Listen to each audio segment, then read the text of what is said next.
Paix sur quiconque la désire.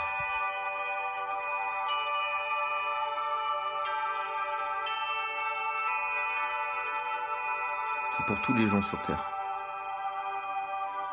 qui ont reçu des écrits ou qui n'en ont pas, qui cherchent à comprendre.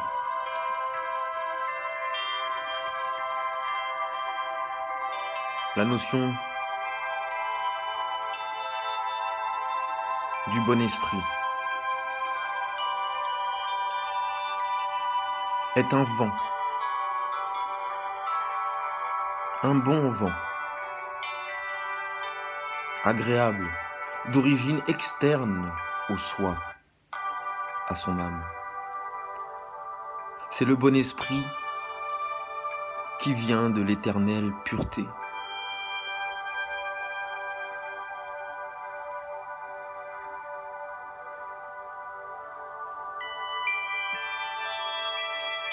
À travers les Écritures, ce mot est toujours utilisé dans un contexte de grâce divine.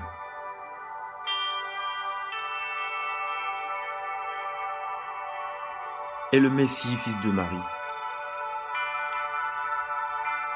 avait cet esprit, le plus élevé, car lui était préservé du Shaitan, du diable, du démon, peu importe comment vous le nommez, mais cet esprit contraire qui vous fait agir contre la volonté de celui qui vous a suscité.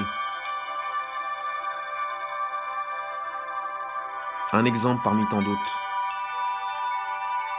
mais quelque chose à comprendre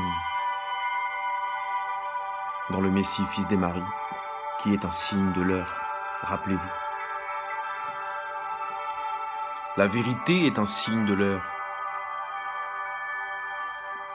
N'en doutez point. N'en doutez point. Cet homme avait l'esprit le plus élevé. Tous les messagers de Dieu, tous les hommes de Dieu, tous les croyants ont cet esprit sur eux. Chacun ses capacités, chacun son combat, chacun sa lutte. Et on reviendra tous à lui. Cet esprit est souvent associé à ce que vous nommez les anges, les fidèles. Cet esprit, c'est ce que le Seigneur a insufflé dans Adam, Marie, Zacharie, etc. Après qu'ils aient cru et ont eu la certitude de rencontrer leur Seigneur.